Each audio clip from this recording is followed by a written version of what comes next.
Bonjour à toutes et bonjour à tous. Je suis heureuse de m'adresser à vous pour ouvrir cette table ronde consacrée aux leçons de la crise et aux stratégies que nous allons mettre en œuvre pour relancer notre pays. Ce que nous a appris cette crise, c'est que nous devons créer de nouvelles solidarités, améliorer la résilience de notre industrie et prendre à bras le corps les transitions écologiques et numériques. Et pour cela, il faut que nous prenions notre destin en main. Il faut redémarrer fort et vite si nous ne voulons pas être distancés, car le monde ne nous attend pas. Le soutien aux entreprises et aux salariés a été la réponse puissante et immédiate du gouvernement face à l'urgence et la brutalité du choc économique du début de crise. Les chiffres parlent d'eux-mêmes. Nous avons mis en place le dispositif du chômage partiel le plus généreux d'Europe qui a bénéficié à près de 12 millions de salariés. Près de 500 000 entreprises françaises ont bénéficié d'un prêt garanti par l'État pour un total de plus de 100 milliards d'euros. Enfin, pour protéger spécifiquement les indépendants et les plus petites entreprises, le Fonds de solidarité a mobilisé 4 milliards d'euros pour 3 millions d'entreprises. Cet effort pour notre économie et notre industrie, il était nécessaire. C'est un choix politique fort que nous assumons. Maintenant que l'économie redémarre, tout le monde doit être sur le pont pour permettre à nos entreprises de rebondir et notre économie avec. Ce que nous voulons, c'est permettre aux secteurs qui sont les plus fragiles et les plus touchés par la crise de se redresser. C'est pourquoi nous avons défini de nombreux plans sectoriels. Je pense notamment au plan automobile, doté de 8 milliards d'euros, au plan aéronautique, de 15 milliards d'euros, et au fonds d'investissement pour le secteur de la tech, de 1,2 milliard d'euros. L'objectif, c'est de renforcer la résilience de notre industrie. Pour y arriver, nous devons faire de la France une nation qui produit, qui emploie et qui innove. Une France qui produit, c'est une industrie qui relocalise et crée de la valeur. Et pour cela, il faut identifier les chaînes de valeur stratégiques pertinentes. Nous ne serons pas compétitifs sur tout. Nous avions commencé avant la crise avec les batteries électriques. Nous prévoyons de le faire pour certains produits de santé. Nous allons identifier avec chaque filière ce qui peut être fait. Une France qui emploie, ce sont des entreprises qui protègent et valorisent leur capital humain. C'est ce que nous faisons en défendant le fabriqué en France, en soutenant financièrement, massivement l'apprentissage au sein des entreprises, en facilitant l'accès des femmes dans l'industrie, en continuant à investir dans la formation et en promouvant la mobilité interentreprise en complément de notre dispositif de chômage partiel de longue durée. Une France qui innove, c'est un tissu économique qui ne diminue pas les investissements pour parer au plus pressé comme on le voit souvent dans les crises, alors que ces investissements sont porteurs de croissance future. C'est une France qui investit massivement dans l'industrie du futur et qui accompagne la modernisation de ses PME et entreprises de taille intermédiaire. Nous avons les financements. À vous de vous en saisir pour construire notre compétitivité de demain. Car l'État peut beaucoup, mais il ne peut pas tout. C'est pourquoi c'est aussi aux industriels d'être à l'avant-garde et moteurs. C'est le message porté par le président de la République. Construire une France active et solidaire dans un monde qui sera plus compétitif encore qu'hier. C'est pourquoi nous travaillons à l'élaboration d'un plan de relance global afin de construire une économie innovante, solidaire et durable. Ce plan de relance, il doit assurer notre croissance potentielle pour les années à venir. Il doit être ambitieux et reprendre les acquis que nous avions formulés dans le pacte productif.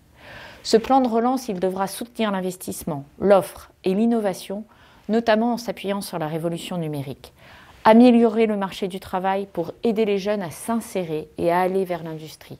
Répondre aux grands défis qu'est la transition écologique et énergétique en faisant de la décarbonation de notre économie une réalité et un avantage compétitif. Nous devrons nous donner les moyens de placer notre industrie, nos territoires, la France et l'Europe sur une trajectoire de croissance pérenne. Pour que ce plan soit pertinent et ambitieux, nous allons avoir besoin de nous coordonner avec nos partenaires européens. Et nous allons avoir aussi besoin des entreprises françaises et des collectivités locales.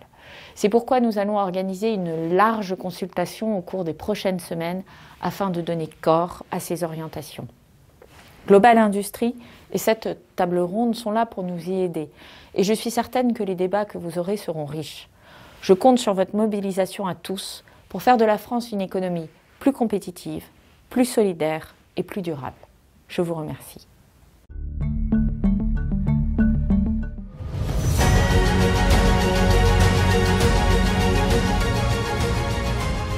Sur Global Industry Connect, Alors après cette introduction encourageante, positive de la secrétaire d'État, j'ai noté les termes de relocalisation, de stratégie industrielle, de formation et d'apprentissage, de modernisation des PME, et puis surtout la volonté de ne pas diminuer les investissements. Alors la barre est haute.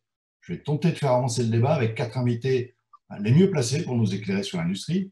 Je reçois Thomas Courbe, directeur général de la Direction générale des entreprises, Bruno Grandjean, qui est président de l'Alliance Industrie du Futur, Bruno Rogoski, directeur des opérations chez BPI France, et Philippe Varin, président de France Industrie. Alors, merci à tous pour votre présence pour ce télédébat. J'ai découpé en fait cet échange en 4 grandes parties. Premièrement, le ressenti de la période particulière que nous venons de subir. Deuxièmement, nous aborderons la période de confinement, les enseignements qui ont un de ces mois difficiles, puis la période actuelle avec les plans de modernisation, de relance et de relocalisation. Et puis pour terminer, nous regarderons les perspectives et chantiers, alors, non pas plus lointains, mais en fait qui mettront du temps à se mettre en place. Alors démarrons sur des chapeaux de roue avec quelques données fraîches. Monsieur Courbe, je me rappelle, je me tourne plutôt vers vous pour vous demander si vous avez quelques données. Je pense par exemple à les taux de reprise de l'industrie 6 semaines après le déconfinement, 60-70%. Est-ce que c'est disparate? Quel est le taux de commande? Je ne sais pas si on a des indicateurs sur les taux de commande actuels. Enfin voilà, est-ce que vous pouvez nous donner quelques chiffres sur l'industrie? Merci, bonjour à tous. On a évidemment eu une crise sans précédent dont l'impact sur l'industrie a été une réduction de moitié de son activité, donc considérable. Aujourd'hui, on est à peu près à une reprise et à un niveau d'activité de 20 à 25% inférieur à la normale, mais surtout ce niveau d'activité recèle une grande hétérogénéité suivant les secteurs, et on a finalement 3 catégories de secteurs dans l'industrie. La première, c'est les secteurs où finalement on a presque retrouvé un niveau normal, entre 80 et 95% aujourd'hui, l'agroalimentaire, l'énergie, la santé, l'eau et les déchets. On a des secteurs qui restent encore très impactés, avec un effet notamment de stock très important, la métallurgie à 55%, l'électronique à 65%, la mécanique à 65% également. Et puis un troisième secteur qui est un troisième ensemble de secteurs, ceux qui ont été les plus impactés, évidemment l'automobile et l'aéronautique, où on a eu des taux d'activité pendant la crise extrêmement bas, 10% pour l'automobile, 30% pour l'aéronautique, et qui, notamment sous l'effet des mesures prises par le gouvernement, reprennent très rapidement. C'est notable dans l'automobile, avec des taux à 60% sur l'automobile ou 55% sur l'aéronautique à peu près. Voilà un peu les chiffres caractéristiques de cette reprise qu'on peut citer. D'accord, écoutez, je vous remercie, c'est quand même encourageant, on arrive dans les moyennes de 60-70%. On va essayer de continuer sans lire dans le mar de café, même si 9 heures, c'est peut-être un peu l'heure du café. Monsieur Varin, vous la voyez comment cette reprise, vous? Plutôt lente, plutôt rapide? Je sais que c'est difficile d'avoir cette évaluation, mais comment vous voyez ça? Oui, nous avons vécu une période où la France n'a pas été tout à fait en termes de rythme au même niveau que nos voisins européens. Nous avons été décrochés notamment par rapport à l'Allemagne pour différentes raisons, avec les mêmes objectifs de précaution sanitaire. Ce que je note aujourd'hui, c'est qu'effectivement, nous sommes proches de 80%, avec l'hétérogénéité qui a été décrite par Thomas Courbe, et que la reprise est assez vigoureuse dans les secteurs, notamment dans l'automobile, très touchée. Bon, ceci dit, ceci est aussi, si on fait un flashback sur ce qui s'est passé dans les derniers mois, une occasion fantastique de solidarité entre les différents acteurs des filières industrielles. Les grands donneurs d'ordre ont commandé des masques pour leurs sous-traitants, par exemple, et puis une reconnaissance de l'importance de l'industrie pendant toute cette période, notamment vis-à-vis du secteur santé, puisqu'on a été en soutien sur un certain nombre de produits pour tous les soignants, mais aussi une expérience plus large de soutien de l'agroalimentaire, par exemple, à l'ensemble de la population de notre pays.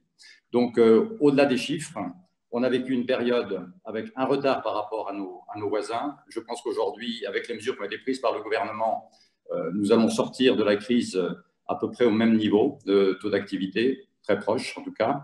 Et c'est le moment du plan de relance.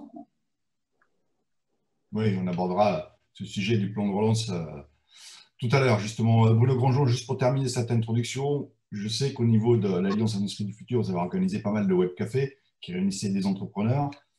Quel était le ressenti général, avant de rentrer dans le détail? Mais en fait, c'est une crise qui a été plus violente que celle de 2008. Comment vous l'avez située en tant qu'entrepreneur? Oui, il y a eu clairement un effet de sidération. On ne s'attendait absolument pas à cette crise. Vous vous souvenez que on était encore confronté à des problèmes de recrutement en début d'année. Et donc, on n'a pas vu venir cette crise, clairement. Et il y a eu un effet vraiment de sidération pendant quelques semaines. Alors, beaucoup d'entreprises, finalement, ont eu à régler un véritable problème. Beaucoup de nos vitrines, Alliance Industrie du Futur, savoir s'il fallait fermer ou pas l'activité, fermer ou pas les usines durant cette période. Ça a été une très grande difficulté pour beaucoup de chefs d'entreprise de faire le bon choix, de prendre les bonnes décisions. Et beaucoup d'entreprises, notamment des vitrines Industrie du Futur, ont décidé de poursuivre l'activité parce qu'elles avaient tout de même du carnet de commandes, parce qu'elles avaient des relations sociales, une forme d'intelligence collective au sein des usines qui fait qu'elles ont décidé de poursuivre l'activité. Donc, il y a eu un vrai défi managérial à régler. Les services ressources humaines ont été beaucoup sollicités et finalement, c'est l'intelligence collective qui a permis, dans beaucoup de cas, et le numérique, je dirais, on va en reparler, de poursuivre l'activité malgré cette crise. Donc, une période très violente, mais où le numérique a montré l'avantage qu'il fournit à beaucoup d'entreprises. Oui, c'est ce qu'on va voir. Alors, on va aborder maintenant cette première partie qui est durant le Covid, comment ça s'est passé. En fait, moi, j'ai retenu deux sujets qui me paraissent importants, les aides aux entreprises et puis, vous en avez parlé, M. Grandjean, en fait, le côté comment les entreprises se sont organisées, la digitalisation des entreprises. Alors, M. Rogowski, je me tourne vers vous, notamment sur le côté PGE. Est-ce qu'on peut faire un premier bilan? Est-ce que vous avez des chiffres? Combien d'entreprises en ont profité? Puis combien de refus? Parce qu'il y a eu des refus. Comment on va les gérer? Est-ce que ce sont des refus dans des secteurs difficiles? Est-ce que ça veut dire que c'est des gens qu'on n'accompagne pas? Comment se gère tout ça? Oui, bonjour. Écoutez, le PGE prêt garanti par l'État, ça a été une mesure mise en place immédiatement dès le démarrage du confinement et de la crise.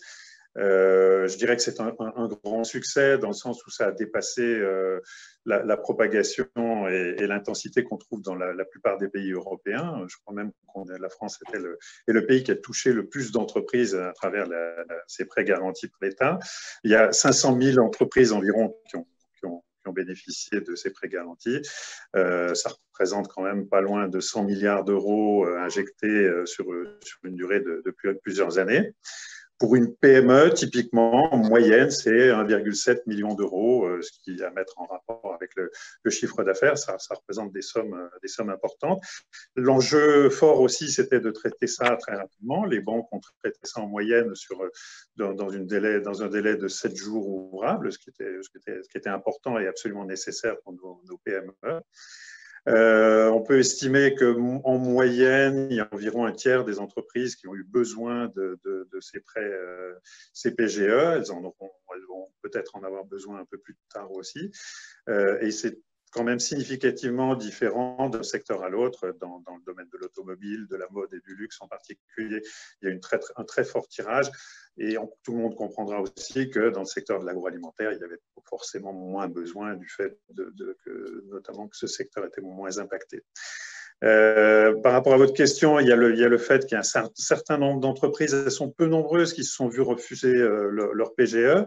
Le système bancaire est ainsi fait que les 10% les banques qui portent la responsabilité de 10% de la garantie, puisque la garantie de l'État va jusqu'à 90% du crédit, ces 10%, quand les banques ne les accordent pas, c'est que l'entreprise est vraiment extrêmement fragile avant même la crise. Et ces sujets-là sont traités hors PGE avec d'autres instruments financiers. D'accord. Bruno Grandjean, je reviens vers vous. Vous avez parlé des PME tout à l'heure. Déjà, est-ce que les PME que vous rencontriez dans les webcafés ont utilisé ce PGE? Et puis surtout, ce qui m'intéresse, qu'est-ce qu'elles ont fait? Vous avez dit qu'elles avaient continué leur activité, c'est ce qu'elles ont toutes tenté de faire. Est-ce que, du coup, elles ont pris presque de l'avance sur le plan digital qu'elles avaient prévu? Parce qu'on a tous un prévisionnel quelque part qui était prévu au mois de janvier, février, en disant ça, on va le faire sur tant de temps. Est-ce que vous avez presque gagné du temps? On a vu la capacité qu'elles ont eue pour certaines à pivoter, à fabriquer des masques et du gel, comme on le disait, à passer au télétravail, à faire des vidéoconférences. Est-ce que quelque part, elles ont pris de l'avance ou pas? Oui, alors effectivement, bon, elles ont commencé déjà par par mettre en place des protocoles sanitaires. Ça a été évidemment la priorité de tous, et de rétablir la confiance vis-à-vis des salariés dans cette période de très grande confusion. Ça a été vraiment la priorité des dirigeants de beaucoup de PME, mettre en place des protocoles sanitaires qu'il a fallu pratiquement inventer parce que les normes sont venues un petit peu plus tard, rétablir la confiance avec les salariés, sécuriser sa trésorerie avec les PGE, et je confirme sur le terrain ce que disait Bruno Rogowski, une très grande réactivité du système bancaire qui est vraiment un atout français. Et puis, assez vite, effectivement, elles ont mis en place eh bien, du télétravail, de la télémaintenance, des jumeaux numériques qui permettent de continuer à travailler sans se déplacer pour certains types d'équipements, et puis des fabrications agiles, vous l'avez cité, beaucoup ont reconverti leur production pour fabriquer des masques, du gel ou des composants critiques. Et donc finalement, toutes ces technologies qui étaient vues comme importantes mais non urgentes sont devenues à la fois importantes et urgentes, et un pas de géant a été fait, je crois, vers l'industrie du futur. Il faut souligner que beaucoup d'entreprises n'ont pas malheureusement encore une liaison fibre optique ou une liaison très haut débit. On s'est rendu compte que c'était un véritable handicap. Et donc, on a pris conscience véritablement de ce qu'apportait le numérique en termes de résilience, en termes de capacité à s'adapter à ces périodes difficiles. Et ce pas de géant, eh bien, je crois que les entreprises vont continuer à capitaliser sur ce qu'elles ont pu apprendre. On ne reviendra pas à la situation précédente. Désormais, beaucoup de machines sont connectées, beaucoup d'équipements sont en réseau, et on a compris également l'intérêt d'automatiser des tâches en termes de protocoles sanitaires, en termes de sécurité, de maintien de l'activité. Donc, un vrai bond en avant, clairement, durant cette période. Encore faut-il maintenant pouvoir financer les investissements qui sont liés à ce type de technologie. Monsieur Rogowski, je reviens vers vous. Vous gérez aussi les accélérés. Les accélérés, je crois de mémoire, c'est 1 millier d'entreprises en France que vous essayez de faire passer de PME à ETI ou de TPE à PME. Elles ont fait quoi durant le confinement? Est-ce qu'elles ont changé leur pratique? Et puis vous, quelque part, en les accompagnant, est-ce que vous avez changé le type d'accompagnement que vous aviez prévu? Oui, en effet, ces entreprises, 1 millier de PME et de TPE et de TI qui sont avec nous chez BPI France dans ces programmes d'accélérateurs sur une durée de 24 mois en règle générale, on les a beaucoup écoutés pendant le confinement. On a consacré à peu près 1 à 2 heures par semaine à les écouter. Les dirigeants étaient assez en écoute et en attente d'appui, d'échanges sur tout un tas de sujets. Ce qu'on peut constater, c'est que, leur premier réflexe a été un réflexe de survie, c'est la sécurisation du cash, comme le disait Bruno Grandjean, et en même temps la protection des salariés au sens de l'activation des mécanismes de chômage partiel. Ensuite, au bout d'1 semaine, 2 semaines, il y a eu l'écoute, la disponibilité, beaucoup plus de disponibilité de la part des équipes dirigeantes de ces entreprises, de l'écoute et de l'échange, une grande curiosité, énormément de connexions sur des webinaires, sur des temps d'échange avec leurs pairs en particulier. Ça a été très, très précieux et apprécié de beaucoup de dirigeants. Également l'adoption très rapide du digital. Toutes les technologies existaient, mais le digital avec les clients, ça a permis de gagner du temps, de maintenir le lien avec beaucoup de clients. Et également le digital avec les salariés. On l'a tous vécu et c'était très apprécié par les dirigeants, notamment de PME.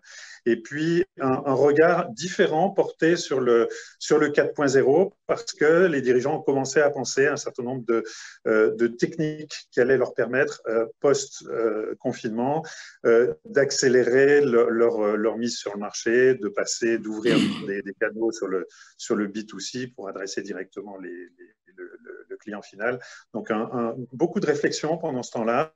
Et puis, sur la fin du confinement, des réflexions sur le redémarrage, notamment sur l'engagement ou le réengagement des collaborateurs, sur le rétablissement de la relation client et fournisseur. Et puis, Bruno Grandjean le disait aussi, c'est fondamental, la protection des salariés sur le plan sanitaire, notamment dans des secteurs comme le tourisme, mais dans toutes les usines de notre pays. Monsieur Courbe, c'est la même chose. Vous avez noté les mêmes réflexions au niveau des PME que vous voyez au niveau de la DGE?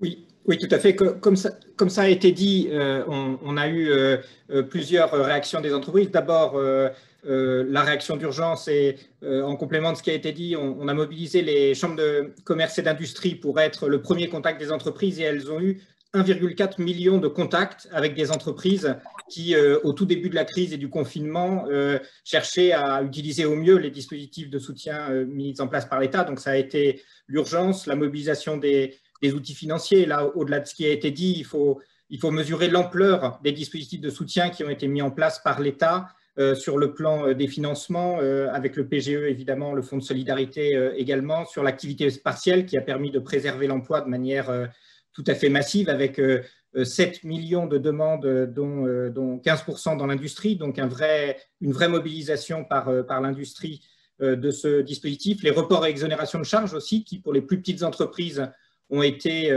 une bouffée d'oxygène à un moment où la trésorerie était très en tension. La préoccupation suivante a été évidemment les protocoles sanitaires et on a essayé de travailler beaucoup avec les branches, avec les organisations professionnelles pour adapter les protocoles sanitaires à l'organisation du travail dans l'industrie. Et puis, il y a effectivement, pendant cette crise, deux évolutions plus structurelles. D'abord, une évolution d'agilité de l'appareil productif qui a été marquée notamment pour la production dans un esprit de solidarité d'équipements médicaux, dont ça a été dit, les masques, les respirateurs, les dispositifs médicaux qui ont été produits en nombre pour répondre aux besoins du système de santé, y compris pour l'industrie chimique, le gel hydroalcoolique, où on a quintuplé en quelques semaines la production française de gel hydroalcoolique, ce qui a matérialisé une très grande agilité de l'appareil productif. Et puis, le deuxième, et certaines de ces productions d'ailleurs vont se pérenniser, certaines entreprises ont choisi de rester sur certains de ces marchés ou de les développer et on essaye de les accompagner dans cette démarche. Et puis, la deuxième évolution structurelle, c'est effectivement le numérique. Je crois que pendant la crise, toute la société a compris l'enjeu du numérique dans des situations de ce type et les entreprises industrielles évidemment en font partie. On le voit aujourd'hui puisque en sortie de crise, on essaye de faire remonter des territoires d'industrie, des projets d'investissement qu'on veut accélérer dans cette période de relance. Et on voit un nombre très important de projets de numérisation qui remontent maintenant et donc qui matérialisent ce que vous évoquiez, Guy Fach, c'est-à-dire le fait qu'un certain nombre de PME industrielles, pendant la crise, ont conçu des projets d'accélération pour leur industrie. D'accord, bah écoutez, c'est plein de points qu'on va pouvoir aborder par la suite. J'attaque la troisième partie. Je vois en parallèle qu'il y a plein de questions qui arrivent, donc on va se garder un petit peu de temps sur la fin pour aborder les questions qui arrivent sur le live. Monsieur Varin, je tourne vers vous pour démarrer cette partie sur la relance, sur la relocalisation, sur la fiscalité, sur les outils de production. Mais déjà, j'ai lu dans un média que vous avez marqué que notre modèle social et économique était formidable amortisseur de crise. Est-ce que ce n'est pas également un frein à la relance et quels sont les pièges qu'il va falloir éviter, sachant qu'on va rentrer dans le détail de chacun des aspects, mais quels sont les pièges qu'il faut qu'on évite? Il est absolument essentiel qu'entrant dans cette phase de relance, nous ayons deux grands objectifs. Le premier, c'est effectivement de renforcer nos entreprises et le tissu industriel. Et le deuxième, c'est de choisir les bons sujets, les bons thèmes d'investissement, de relance. Alors, sur le premier point, qui est la question de la force et de la robustesse de nos entreprises. Pour faire simple, nous avons trois objectifs, deux dans le domaine économique et un plutôt dans le domaine social. Dans le domaine économique, il est essentiel que nous réglions la question du boulet qui est au pied des entreprises, qui est la fiscalité de production.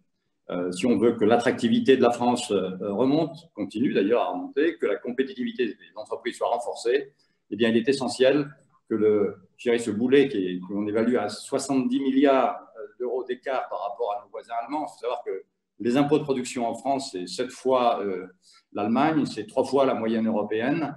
Eh bien, il faudra traiter ce sujet. Ceci doit faire, à notre avis, partie du plan de relance. C'est le premier point.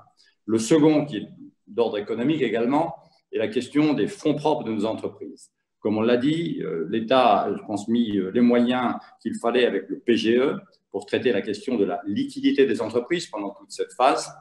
Et la question qui va se poser, effectivement, c'est la fin du PGE, puisque c'est un prêt, le prêt est garanti par l'État, et donc il faut le rembourser. Et je dirais qu'à ce moment-là, un certain nombre d'entreprises vont être contraintes, si elles veulent gérer leur liquidité, de réduire leurs investissements. Et ça, c'est un risque énorme. On l'évalue globalement à 50 milliards pour le pays sur 2020-2021. Il faut savoir que par an, l'industrie investit 80 milliards d'euros, c'est-à-dire que sur 2 ans, c'est 160, 50 milliards sur 160, c'est un tiers d'investissement en moins. Et donc, il est important qu'on restaure les fonds propres des entreprises. Ceci pourra prendre, je dirais, plusieurs matérialisations. La première, c'est à travers des fonds sectoriels, comme ça a été le cas sur l'aéro et c'est le cas sur l'automobile dans les plans de soutien qui ont été annoncés. Ça peut être aussi les fonds régionaux. C'est bien sûr au niveau national ce que fait l'État pour les grandes entreprises, ce que fait BPI avec son projet de 1000 entrées au capital d'entreprise. Mais je pense que ce ne sera pas suffisant et qu'il faut trouver d'autres dispositifs. Ça, c'est le deuxième sujet. Voilà pour, je dirais de manière très concrète, le volet modèle économique. Alors, s'agissant de l'aspect social, c'est peut-être le troisième point de renforcement, c'est la question du capital humain qui est quand même assez abîmé à la sortie de cette crise. Il faut savoir que la situation, comme l'a rappelé Bruno Grandjean, n'a plus rien à voir avec celle qui prévalait il y a 4 mois. Souvenez-vous, eh bien, nous étions à près de 8% de taux de chômage et nous avions du mal à trouver une ressource pour un emploi sur 2. Donc aujourd'hui, on est dans une autre situation. Et il y a 3 points importants. Le premier, c'est l'apprentissage. Et je pense que les mesures qui ont été prises, elles sont susceptibles de maintenir la très bonne dynamique que l'on a réussi à mettre en place depuis 3 ans, hein, une progression de 10% d'apprentis par an. Le deuxième domaine, c'est de faire en sorte que, même si les entreprises sont en sous-activité de longue durée, par exemple 2 ans, eh bien, elles ne procèdent pas à des licenciements ou à des sorties de personnel parce qu'elles perdraient les compétences. Et donc, on a négocié un dispositif d'activité partielle de longue durée qui a été validé par l'État, c'est en cours de finalisation. Et puis, le troisième domaine, c'est la question de la formation, parce qu'il va y avoir beaucoup de reconversions à faire dans les mois qui viennent. Et à la fois, il faut que l'outil de formation avec les OPCO qui a été mis en place soit efficace, mais il faut aussi qu'on ait des dispositifs agiles de reconversion, de prêt de main-d'œuvre, etc., qui nous permettent de passer cette phase. Et ça va nécessiter beaucoup de créativité, mais c'est vraiment l'occasion de rénover notre dialogue social. Et on l'a vu à travers l'apprentissage, l'activité partielle de longue durée. Eh bien, on peut avoir des accords qui sont porteurs pour l'avenir.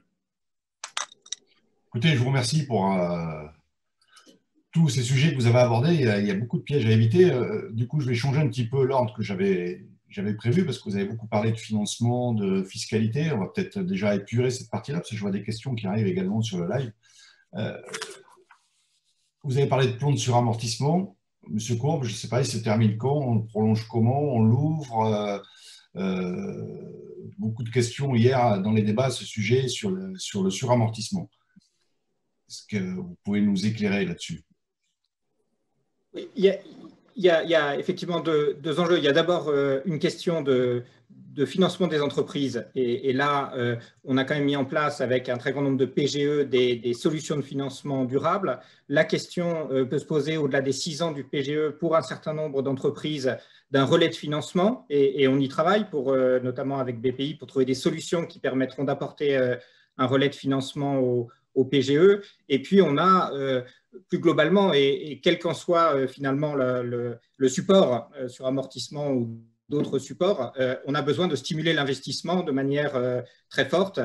Ça a été ce qui a guidé les plans aéronautiques et automobiles, où on a des soutiens à l'investissement qui sont très, très importants en volume, qui vont permettre en particulier de soutenir par des subventions directes les entreprises qui s'engagent dans ces secteurs, dans la modernisation de leur appareil de production ou dans sa transition écologique. Et donc, on a dans ces 2 secteurs déjà des outils très puissants qui vont être mis en place. On réfléchit dans le cadre du plan de relance à étendre des outils de ce type de soutien direct aux entreprises pour les aider finalement à combler ce gap d'investissement qu'évoquait Philippe Varin, qui est évidemment essentiel.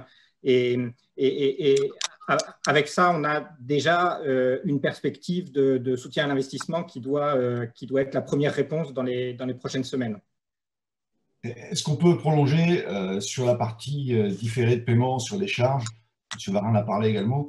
Le délai va être de combien? Et puis, on a aussi parlé de taxes de production. La ministre en parlait des taxes sur la production qui sont quelque part calculées par rapport au chiffre d'affaires de 2019. Alors, est-ce que ça va être amendé? Est-ce que ça va être différé? Qu'est-ce qui est prévu là-dessus? Parce que les différés de paiement, c'est bien, mais bon, à un moment, il faut payer. Alors, sur les impôts de production, il y a surtout une question structurelle, qui est une question qui n'est pas liée à la crise, mais qui est accentuée par la crise, qui est la question de la compétitivité. Je crois qu'il y a eu ces derniers mois, notamment dans le cadre du chantier du pacte productif, un débat intense sur les impôts de production, et je crois qu'il y a un relatif consensus sur le fait que c'est un sujet qui doit être traité en sortie de crise à un moment où, comme Philippe Varin l'a dit, nos entreprises vont être en concurrence avec des entreprises dans d'autres pays dont l'activité a été moins réduite. Donc, il va y avoir un effet de rattrapage dans l'activité à réaliser. Et effectivement, un soutien à la compétitivité dans cette compétition internationale en traitant une partie du sujet des impôts de production nous semble devoir être étudié et pourra faire, le cas échéant, l'objet de décisions dans le cadre du plan de relance. Monsieur Rogowski, on parle de financement, il y a également investissement. Est-ce qu'on trouve les investissements aujourd'hui? Est-ce que l'argent est là, j'allais dire, parce qu'en 2008, c'est peut-être le problème, c'était plutôt une crise financière. Est-ce que là, on a une crise financière ou pas? Est-ce que les PME qui veulent investir peuvent trouver de l'argent?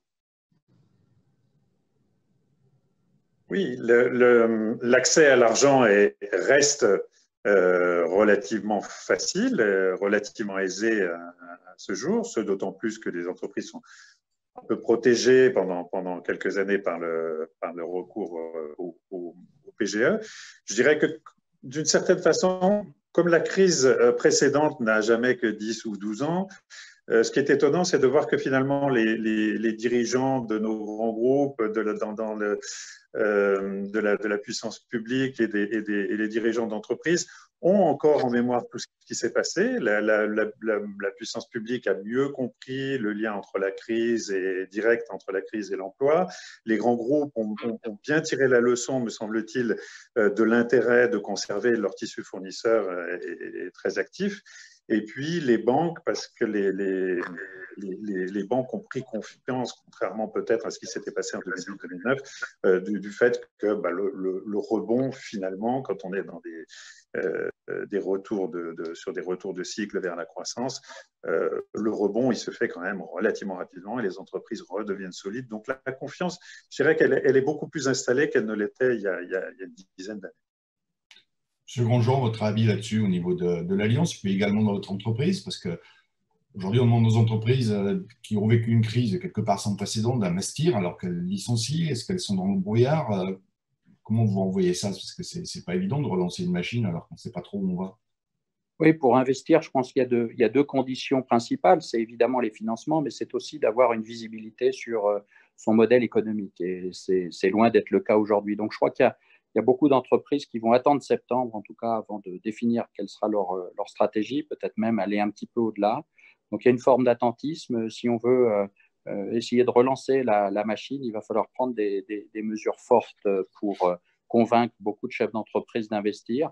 Et l'investissement, c'est aussi l'humain, hein, bien entendu, comme l'a dit Philippe Varin, c'est pas uniquement des machines ou des logiciels, c'est également des investissements dans l'apprentissage, dans la formation de nos collaborateurs. Donc, il y a besoin d'un véritable choc psychologique, je pense, pour inverser la tendance. Il faut qu'on trouve les moyens de faire en sorte que les chefs d'entreprise retrouvent le chemin de l'investissement. Ça ne sera pas simple. Ça ne sera pas simple. Beaucoup d'entreprises sont touchées de manière structurelle par cette crise, le fait qu'elles ne puissent plus se déplacer. On le voit avec l'industrie aéronautique, mais cela touche également beaucoup les biens d'équipement, par exemple. Plus de mise en route possible. Donc, il y a là une situation complexe où l'attentisme va se poursuivre, je pense, de longs mois. à moins peut-être de trouver des mesures fiscales qui soient vraiment un booster. On doit travailler sur ce sujet. On n'est pas, ça ne va pas être si simple. On va être positif, on va parler un peu de relocalisation parce que c'est un terme qui est beaucoup venu sur la place publique. Quelles sont les actions que l'État prévoit? Est-ce qu'il y a des projets qui sont en train de se faire?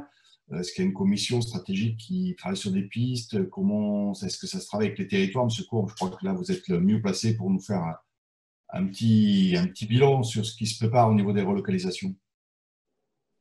Oui, tout à fait. La crise a montré qu'on avait besoin de relocaliser en France ou en Europe un certain nombre de productions critiques. Il ne s'agit évidemment pas de tout relocaliser, mais ce qui fait sens économiquement.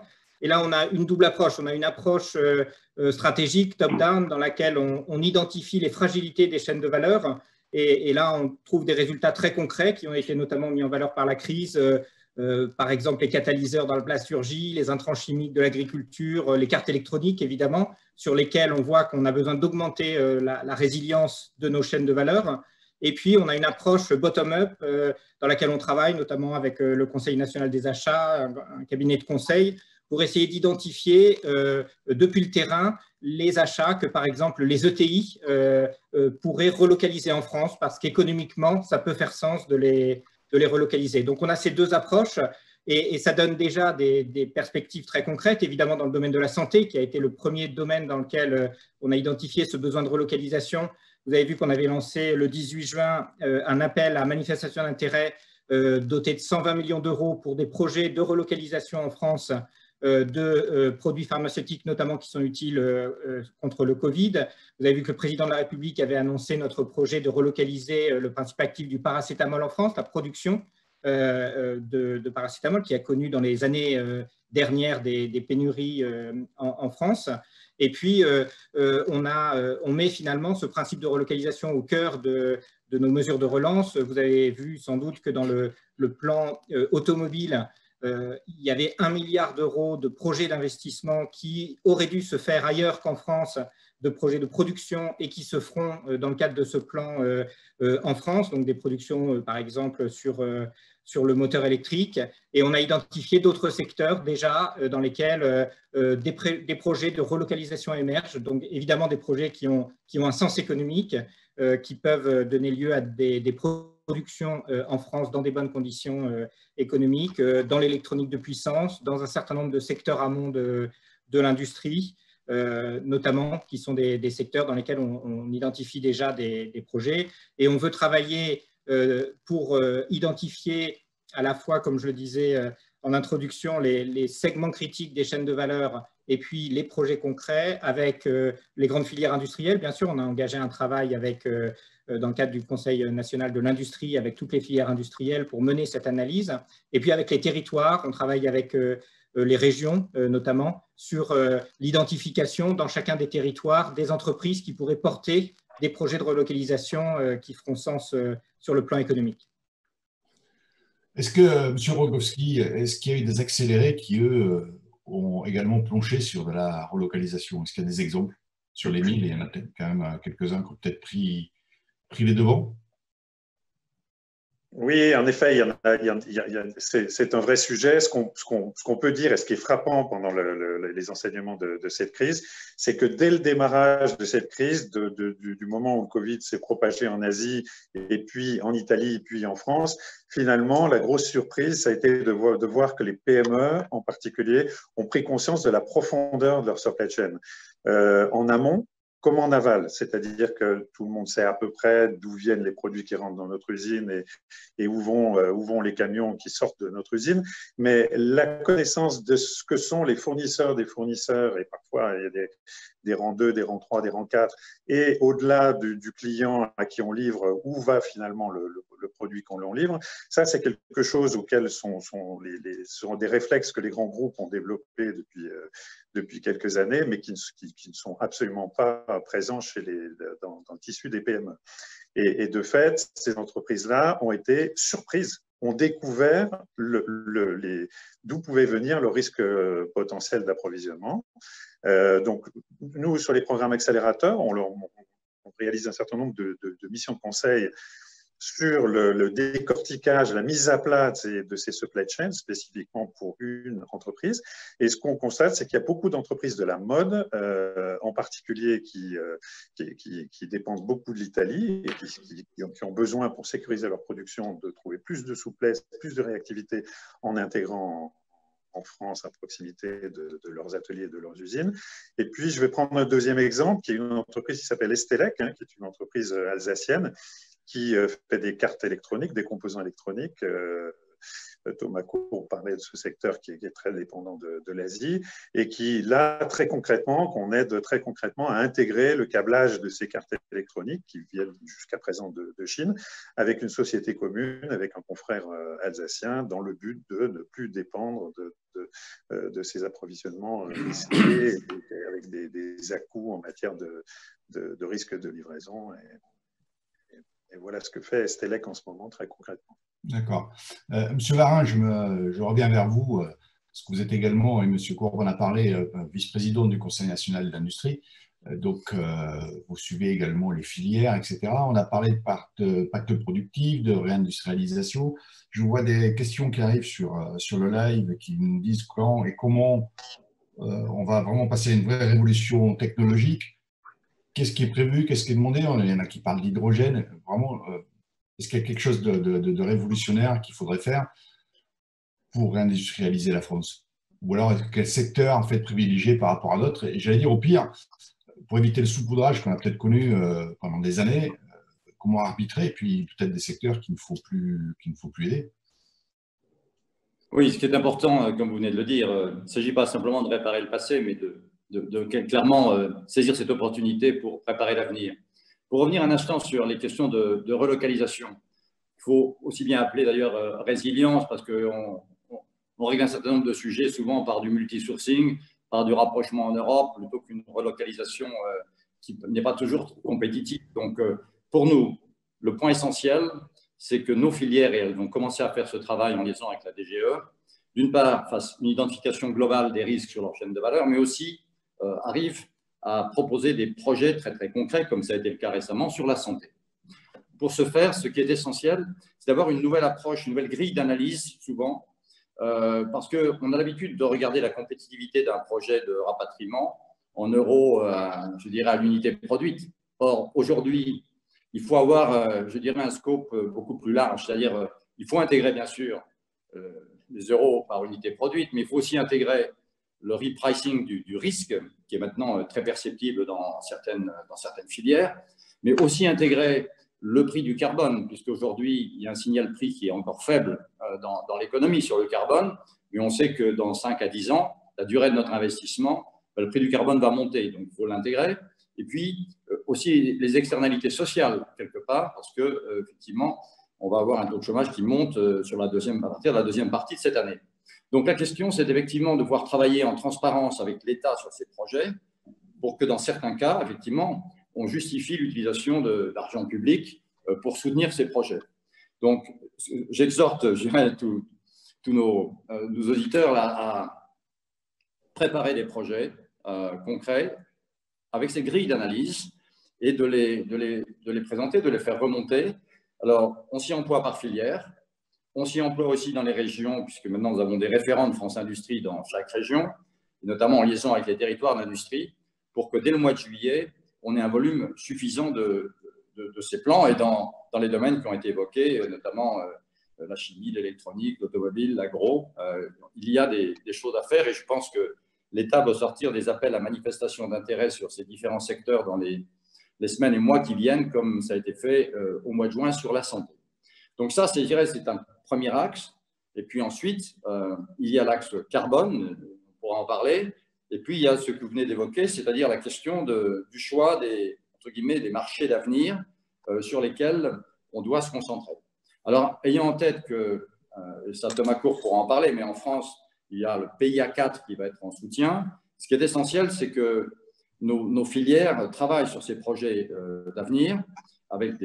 Il s'agit de faire de l'industrialisation accélérée sur un certain nombre de thèmes, mais le fasse aussi en liaison avec ce qui se fait au niveau européen dans les 14 écosystèmes, dont 10 sont très industriels, qui sont lancés par le commissaire Thierry Breton. Donc, à cet égard, Il s'agit bien sûr, par exemple, de l'hydrogène, mais il s'agit aussi bien de la cybersécurité, il s'agit de la bioproduction, il s'agit de la santé digitale, un certain nombre de domaines sur lesquels il faut passer à la vitesse supérieure. D'accord, donc vous avez donné un champ, vous avez parlé de l'hydrogène, de plein de sujets, comme quoi il y a peut-être une révolution qui se prépare. Je ne voudrais pas qu'on chante la partie modernisation. Bruno Grosjean, je me tourne vers vous, parce qu'en fait, le côté 4.0, le côté industrie du futur, est-ce que ce n'est pas encore plus pertinent après la crise? On a beaucoup parlé de rupture de flux d'approvisionnement. Est-ce que c'est la fin du juste à temps? Qu'ont retenu les industriels? Est-ce que vraiment ils vont aller encore plus vite dans l'implantation de ces nouvelles technologies? Effectivement, on a vu revenir en grâce un peu le Made in France tout de même. On s'est rendu compte que d'avoir des fournisseurs qui étaient proches, ça n'avait pas que des inconvénients. Vous savez que dans beaucoup de grilles d'évaluation des grands donneurs d'ordre, on avait la part délocalisée. Là, je dirais que c'est presque l'inverse. Maintenant, on va regarder la part qui est réalisée localement ou régionalement. Et donc, on a vu revenir les stocks, le fait d'avoir des productions intégrées comme des atouts et non plus comme des fragilités. Ceci étant, les relocalisations, je pense qu'elles vont se faire beaucoup à l'échelle européenne et pas forcément à l'échelle française, d'où ce combat pour améliorer la compétitivité du site France. Donc, on s'est rendu compte que les modèles économiques bougeaient, effectivement, plus d'intégration, que le stock n'était pas forcément l'ennemi de l'entreprise. Et donc, il y a des changements sans doute d'habitude qui vont se poursuivre, des changements d'organisation industrielle qui vont durer dans le temps. C'est une des leçons aussi de cette crise. Je crois beaucoup à la formation de grands blocs régionaux, l'Europe, les États-Unis et l'Asie. On s'est rendu compte que d'avoir une dépendance trop forte à des fournisseurs lointains, beaucoup de nos adhérents, par exemple, avaient délocalisé en Inde une partie de leur production. Ils se sont rendus compte que c'était une faiblesse, une très grande faiblesse dans leur supply chain. Donc, il y a un retour du Made in Europe, en tout cas, et je l'espère, du Made in France. Toujours sur l'industrie du futur, M. Courbe, il y avait avant la crise, de mémoire, 10 000 accompagnements prévus pour l'industrie du futur auprès de PME. Est-ce que c'est un programme qui continue? Qu'est-ce que vous avez rajouté par rapport à ce qui était engagé avant le Covid? Est-ce qu'il y a une évolution à prévoir là-dessus ou pas? Oui.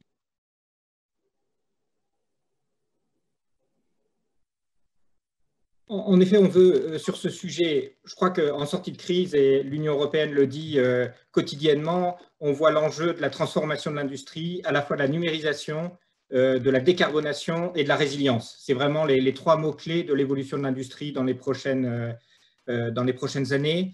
Et donc, sur la numérisation, on veut vraiment avancer sur deux jambes. Celle de l'offre, on souhaite développer l'offre française de solutions industrielles et Philippe Varin l'a dit, on a une stratégie de marché clé autour d'un certain nombre de solutions de marché qui permettront de décarboner ou de numériser l'industrie. Et ensuite, on veut faire la diffusion de à la fois les technologies numériques et puis aussi, et c'est important pour l'industrie pour respecter notre trajectoire carbone, on voit bien en ce moment que c'est un enjeu plus important que jamais. On veut soutenir la diffusion de ces solutions. Sur le numérique, vous l'avez dit, on a ce programme d'accompagnement des 10 000 PME qui est en cours, qui est réalisé en partenariat avec les régions et qui conduit à mobiliser des consultants, des accompagnateurs qui vont aider chaque PME industrielle à définir son besoin en termes de numérisation, identifier la meilleure offre et en face, comme je l'évoquais, on essaye de structurer cette offre pour qu'il existe en particulier une offre française de solutions qui soit adaptée pour ces PME. Donc ce programme, il est en cours. Il faut évidemment, et on va annoncer prochainement des mesures pour l'accélérer en lien avec les régions, pour en accélérer le déploiement, puisque cette numérisation est plus importante que jamais. J'évoquais l'idée qu'il faut l'accompagner d'une décarbonation de l'industrie également, et donc on va aussi préparer des mesures d'accélération de cette décarbonation de de l'industrie. Et puis, on lance aussi des initiatives nouvelles sur cette numérisation de l'industrie. On a un enjeu tout à fait d'actualité autour des solutions industrielles liées à la 5G et donc dont le déploiement va être lancé en fin d'année. Et on a 10 plateformes sur tout le territoire qui vont permettre aux industriels et aux fournisseurs de solutions de développer des applications, des usages de la 5G qui vont contribuer à l'amélioration de leur compétitivité, à leur numérisation. Et c'est typiquement le type de projet qu'on veut développer, accélérer dans les prochains mois pour que cette numérisation de l'industrie qu'on avait déjà engagée soit plus profonde et plus rapide. D'accord, écoutez, merci, c'est clair. On va revenir sur la trajectoire carbone. J'avais une dernière question pour vous, M. Courbe, avant de parler de la trajectoire carbone, c'est le côté réglementation. Parce que récemment, j'entendais Stéphane Soumier sur BFM, sur Bismarck, sur Bismarck TV, qui rappelait à Alexandre Sobo, en fait, qu'il avait dit un jour qu'il fallait 6 mois pour bouger un mur en France. Donc, c'est une expression qui est assez parlante. Je crois que la réglementation, c'est un point focal qui pose quand même quelques difficultés de temps en temps. Est-ce que c'est quelque chose qui est prévu dans les plans à venir d'essayer d'améliorer ça? Oui, tout à fait. C'est une priorité également, puisque beaucoup d'entreprises nous font part de ce besoin. Avant la crise, on avait engagé déjà un certain nombre de mesures dans ce sens. On avait préparé ces sites industriels clés en main, donc on continue d'enrichir avec les territoires une liste de sites industriels qui sont tout prêts pour une implantation industrielle. Suite à la mission du député Kasbarian, on avait le projet de loi qui doit permettre la simplification, justement, exactement en réponse au point que vous soulevez, la simplification des implantations industrielles. Et le projet de loi va être très puissant pour accélérer ces projets industriels. On va avoir une réduction de délai très importante, tout en gardant une exigence environnementale qui sera constante, qui est un besoin auquel on ne peut déroger, mais avec des délais qui vont être fortement accélérés. Donc, ces actions qu'on avait engagées, on va les mettre en œuvre. Et puis, on voit d'autres simplifications qui émergent suite à la crise. On a pris pendant la crise des mesures d'urgence qui permettaient d'accélérer certains processus, de simplifier certaines démarches. On va essayer de les pérenniser. Et on lance une nouvelle collecte de propositions. Et là aussi, j'appelle les entreprises qui nous écoutent à nous transmettre leurs propositions de simplification et notamment de lever des freins sectoriels qui sont identifiés et qui sont des freins à l'activité, au développement d'activité, au développement d'implantation. Et on souhaite recueillir ces propositions pour, dans le cadre de la relance, faire un nouveau pas de simplification, en particulier pour l'industrie. Oui, parce que je pense que c'est important quand même d'améliorer cette partie-là. Tout le monde en parle. Alors, partons sur la trajectoire carbone. Monsieur Varin, je me tourne vers vous, parce que tout à l'heure, vous l'avez abordé. Je prends une question en même temps que je suis en train de lire sur le live, qui est comment allier la nécessaire massification de la production due à la reprise à la transition écologique et à la favorisation d'une croissance verte. Voilà, en fait, c'est typiquement la grande question. La trajectoire carbone, c'est bien, mais il faut… comment ça se fait en période de reprise, en fait c'est des fois incompatible. Bien, justement, je dirais que c'est dans le domaine de la trajectoire carbone qu'il faut maintenant investir. C'est un des 3 domaines avec le domaine des marchés d'avenir et des questions de relocalisation sur lesquels on doit se concentrer. Alors, il faut le faire de manière très organisée, en tout cas en ce qui concerne les grandes entreprises, et il faut un soutien au niveau de l'ensemble des PME. De manière organisée parce qu'on émet 450 millions de tonnes, et il faut passer par de CO2, et il faut passer ce chiffre par 0 à l'horizon en net, à l'horizon 2050, avec un point de passage demain, c'est-à-dire en 2030, à moins 40 à moins 50%. Donc concrètement, aujourd'hui, si on prend les différents secteurs émetteurs, on n'a pas de sujet sur l'énergie, car on a la chance d'avoir le nucléaire et du renouvelable. On a sur les procédés industriels qui émettent 18% des émissions, nous avons un travail qui a été réalisé dans le cadre des travaux du pacte productif par les filières principalement émettrices. Et je dirais qu'on sait où on va, on peut avoir les soutiens qu'il faut du côté de l'État pour pouvoir mener les projets qui vont bien, à la fois à court terme et à moyen terme. Alors, les sujets mobilité qui représentent presque 30% des émissions, eh bien, ils commencent à être bien traités dans les plans de soutien à la fois sur l'automobile, mais aussi sur l'aéronautique, qui ont déjà été annoncés. Le gros enjeu que nous avons maintenant, c'est de faire une avancée substantielle sur la question des émissions des bâtiments, qu'ils soient privés ou publics. Et sur ce sujet, nous allons mettre dans le plan de relance, proposer en tout cas, une offre verte massifiée pour la rénovation énergétique des bâtiments, que ce soit pour les logements privés, comme j'ai dit, et aussi pour l'État, écoles, universités, hôpitaux, où on a quand même encore un certain nombre de passoires thermiques. Ceci est un gros enjeu.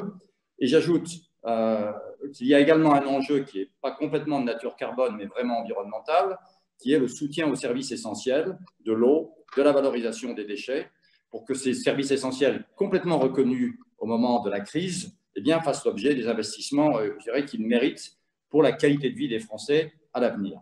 Donc voilà notre programme sur le carbone, où il faut vraiment une vision d'ensemble et une gouvernance très volontariste à l'occasion du plan de relance.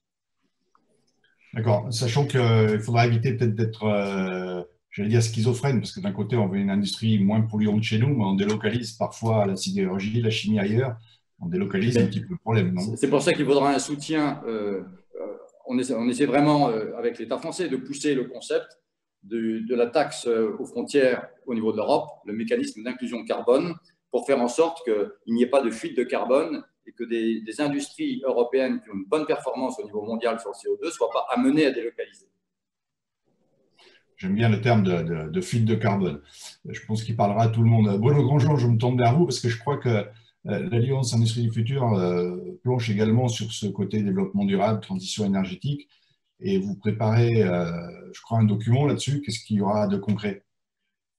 Oui, on le présentera la semaine prochaine avec Philippe Darmaillan. On a voulu illustrer très concrètement ce qui se passait dans nos usines, dans nos entreprises, à travers une centaine d'exemples issus des vitrines de l'Alliance pour l'industrie du futur.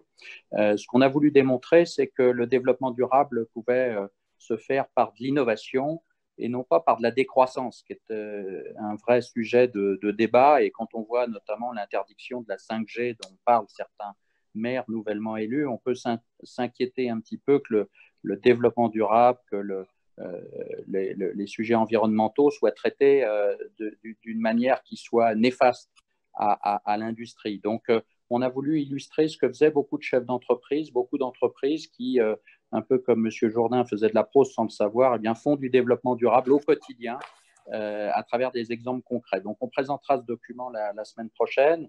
Et juste peut-être un ou deux exemples, c'est notamment du côté de la conception des produits, où désormais on intègre totalement la recyclabilité des produits dès la conception, où l'on essaye de se fournir avec des matériaux biosourcés, où l'on fait en sorte que le coût complet d'un produit soit pris en compte. Donc on donne des exemples très concrets qui viennent de certaines de nos vitrines. Je pense à Lectra System, je pense à Gravotech, je pense à Lenze, à Schaeffler, à beaucoup d'entreprises établies en France qui, parce que c'est une demande de leurs clients, qui, parce que c'est une demande de leurs salariés, il faut aussi le dire, beaucoup de nos salariés veulent véritablement que les choses évoluent sur ce point-là. C'est un élément essentiel de mobilisation des équipes, eh bien, prennent des mesures concrètes pour produire en France d'une manière qui soit la plus saine possible en termes environnementaux. Et d'ailleurs, je souhaite le redire,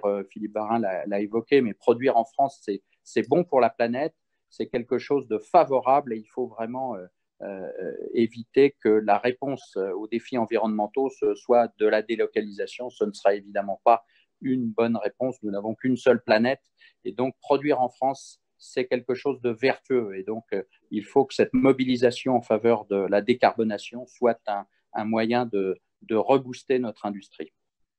Alors, avant de passer à notre conclusion, j'ai une question.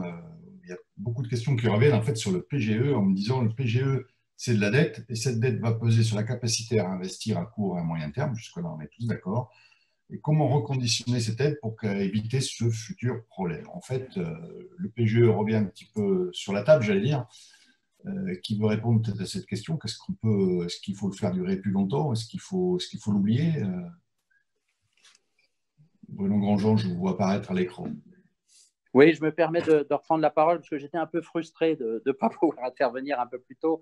Non, juste pour dire que les plans auto et aéro ont été des formidables décisions prises très rapidement, mais je crois qu'il ne faut pas oublier que près de 80% de l'industrie ce sont d'autres micro-filières ou des filières peut-être moins visibles, moins concentrées, et qui a vraiment besoin de mettre en place des mesures systémiques pour régénérer les fonds propres. Ce sont les baisses des taxes de production qui sont éminemment perverses dans ces périodes-là, puisqu'elles sont des charges fixes pratiquement incompressibles. Et puis également, moi, je milite en faveur d'un PGE qui soit transformé en prêt participatif, c'est-à-dire remboursé au fur et à mesure des bénéfices des entreprises, ou à défaut, qui soit lissé sur une période de 12 ans, ce qui permet de les assimiler à des quasi-fonds propres et permettrait aux entreprises de retrouver de la visibilité et sans doute de relancer l'investissement. On pourrait éventuellement avoir des engagements non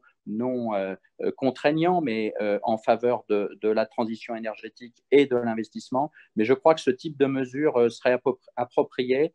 Beaucoup d'entreprises ne sont pas directement ou uniquement dans les grandes filières automobiles, aéro ou même énergétiques. Et donc, il faut prendre des mesures systémiques qui soient de cette ampleur. Et je pense qu'une conversion d'un PGE en prêt participatif, prêt à 12 ans, une nouvelle fois, serait un signal très fort de la confiance accordée aux industriels et un moyen de régler ces problèmes de fonds propres qui sont lancinants depuis des décennies.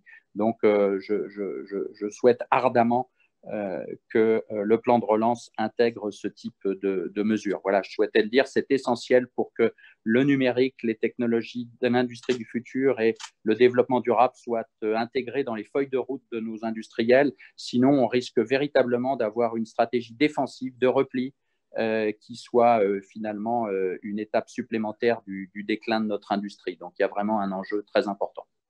Monsieur Courbe, là-dessus, peut-être. Oui, sur l'analyse de l'État à ce stade sur le PGE, c'est d'abord, puisque vous posiez la question, qu'il ne peut pas être prolongé au-delà des 6 ans, puisque c'est un dispositif qui est encadré par des règles communautaires, et c'est un prêt qui a été diffusé de manière absolument massive, et il est essentiel pour la crédibilité de ce dispositif qu'il soit remboursé à son échéance. Et ensuite, il nous semble qu'il y a différentes situations d'entreprise qui pourront finalement être examinées au cas par cas, des entreprises qui pourront, et il y en a un certain nombre qui pourront le rembourser au bout de 6 ans, des entreprises qui auront besoin de rembourser ce prêt, mais d'y substituer un prêt de longue durée.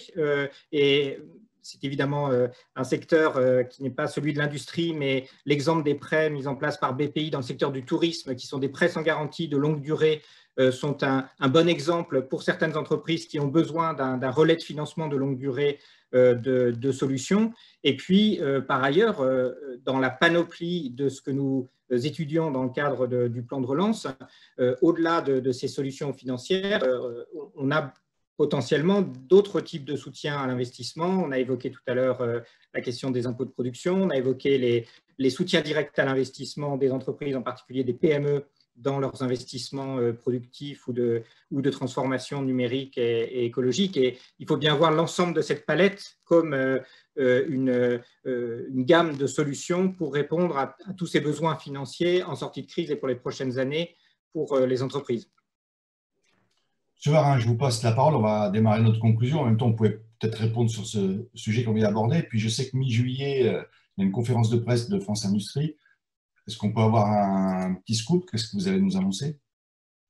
Écoutez, le scoop n'est pas un scoop. On va dire passer 2 messages. C'est une renaissance industrielle qui est une vraie opportunité pour le pays aujourd'hui.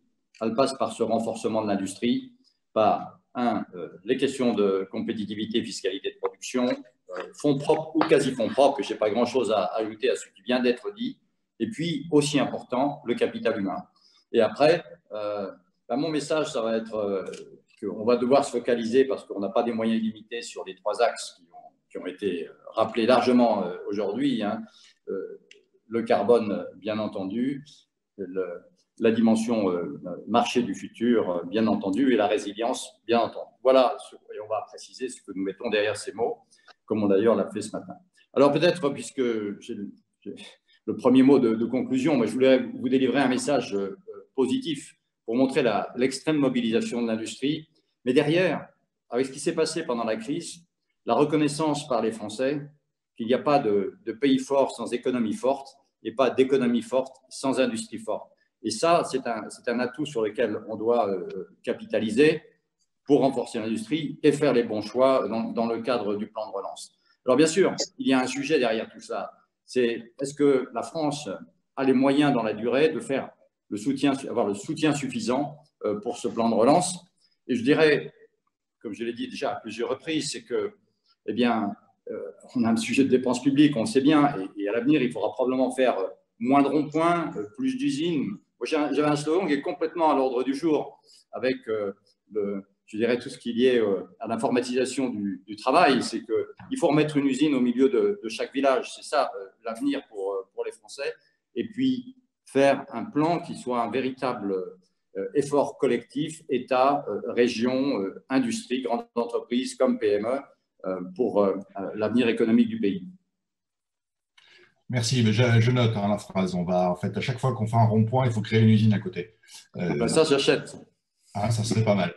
Monsieur Grandjean, je passe à vous en fait, pour conclure également. Est-ce que ce Covid, est-ce que ça n'a pas été aussi un booster, j'allais dire, si je poussais un peu le trait, mais ça a forcé certaines entreprises à pivoter, des frileux au digital sont vraiment passés maintenant au 4.0. Est-ce qu'on ne peut pas en sortir quelque chose de positif? Monsieur Grandjean. Oui, pardon. Oui, bien sûr. Non, c'est, je crois, un tournant historique. Je pense que le terme est juste. Le télétravail, la télémaintenance, les jumeaux numériques. Un point qui n'a pas été cité majeur, la signature numérique, la capacité à faire du commerce à distance, à signer des actes à distance. Même les notaires aujourd'hui sont 4.0. Donc en France, on a franchi un cap et je crois d'ailleurs parfois peut-être plus rapidement que l'Allemagne. D'ailleurs, c'est un paradoxe. Et donc nous avons là une formidable opportunité. Si nous sommes capables de faire un travail d'intelligence collective, régler les défauts et les faiblesses que nous avons, miser sur nos atouts, notre créativité, notre adaptabilité, la France, je pense, peut retrouver finalement un second souffle, voir son industrie trouver un second souffle en sortie de crise. L'aspect financier, investissement est majeur. Je crois beaucoup d'ETI peuvent être également constitués par des PME qui se regrouperaient. On a vraiment une finance du futur aussi à mettre en place, des fonds d'investissement. C'est une formidable opportunité si nous sommes encore une fois capables de faire preuve d'intelligence collective. Donc, saisissons cette opportunité et sortons plus fort de cette crise que nous y sommes entrés. Sur Rogowski, allez, continuons sur la note positive. Chez les accélérés, vous avez vu également des changements. Est-ce qu'il y a des repositionnements stratégiques qui ont été faits?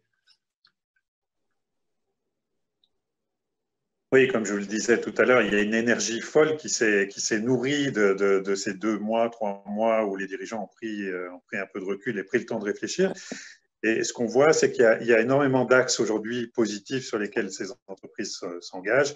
Je vais prendre quelques exemples. Une PME qui travaille sur, il y a plein d'opportunités, qui travaille sur des brumisateurs de rayons pour les fruits et légumes dans les grandes surfaces, qui tout d'un coup a basculé une nouvelle activité sur des systèmes de désinfection au milieu industriel. Ça, c'est une opportunité qui était impensable avant et que PME qu'on connaît bien a saisi. Il y a des opportunités aussi en matière de supply chain et de bilan carbone. Le fait, je prends l'exemple d'une entreprise sous-traitant de l'automobile qui fait une petite pièce de 20 €, 2 kilos. Et quand on décortique la supply chain, on se rend compte qu'en fait, la pièce, la matière première passe dans 9 usines différentes dans 5 pays, 3 continents. Elle parcourt 23 500 km en bateau et en camion. Et il y a, si nos calculs sont exacts, 15 kilos de CO2 qui sont générés sur l'ensemble de la chaîne. Ça nécessite des réflexions profondes et le fait de casser ces raisonnements-là.